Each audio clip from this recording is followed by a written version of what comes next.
नमस्ते दोस्तों, आज एक इम्पोर्टेंट सवाल पर बात करते हैं कि क्या हम एनएसई पर किसी शेयर को बाय करके बीएसई पर बेच सकते हैं क्या। तो चलिए जानते हैं इस सवाल का जवाब क्या है। तो इसका जवाब है हाँ, बिल्कुल हम ऐसा कर सकते हैं। किसी शेयर को एनएसई पर बाय करके बीएसई पर हम सेल कर सकते हैं। बट ये कब कर सकते हैं ये जानना जरूरी है। इसका जवाब है हम सेटलमेंट के बाद इस शेयर को बीएसई पर बेच सकते हैं या फिर बीएसई पर बाय करके एनएसई पर भी बेच सकते हैं, बट सेटलमेंट के बाद। आपको पता है कि पहले सेटलमेंट साइकिल होती थी T+2 डेज की, मतलब जब हम शेयर बाय करते हैं तो हमारे डीमैट अकाउंट में वो शेयर आने के लिए 2 दिन का समय लगता था। अब वो सेटलमेंट साइकिल रिड्यूस हो चुकी है 1 डे पर, मतलब T+1।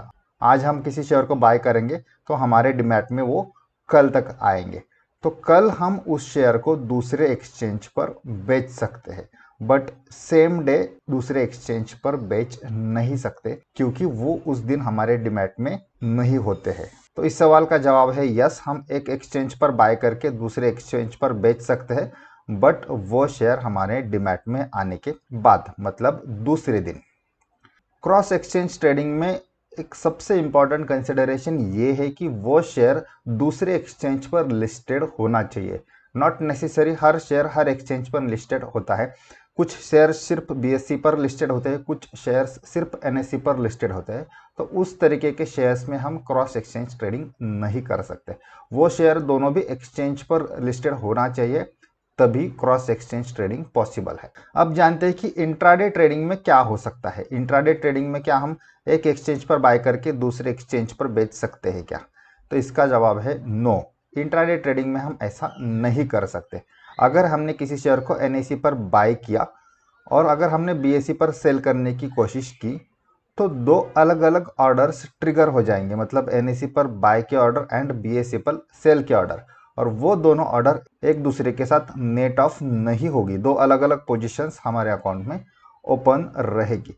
तो इंट्राडे ट्रेडिंग में क्रॉस एक्सचेंज ट्रेडिंग नहीं हो सकती, उसका ट्राई मत करना। क्रॉस एक्सचेंज ट्रेडिंग की बेसिक प्रोसेस क्या होगी। सबसे पहले हमें क्या करना है, किसी शेयर को बाय करने के बाद सेटलमेंट तक रुकना है। हमें इंश्योर करना है कि वो शेयर हमारे डीमैट में अकाउंट में आ चुका है। देन उसके बाद हमको होल्डिंग में वो शेयर दिखने के बाद वहां से सेल ऑर्डर इनिशिएट करनी है। एंड देन सेल करते समय वहां हमको एक ऑप्शन दिखेगा, एक एक्सचेंज सिलेक्ट करने का। तो वहां हम जो दूसरा एक्सचेंज जहां हम सेल करना चाहते हैं, मतलब हम अगर हमने एनएसई पे बाय किया है एंड बीएसई पे सेल करना है तो वहां हम बीएसई सिलेक्ट करेंगे and then finally sell order initiate करेंगे। सो इस तरीके से हम क्रॉस एक्सचेंज ट्रेडिंग कर सकते हैं। अब आपके मन में एक सवाल होगा कि क्रॉस एक्सचेंज ट्रेडिंग भले कोई क्यों करेगा। तो इसके कुछ एडवांटेजेस या रीजन हो सकते हैं।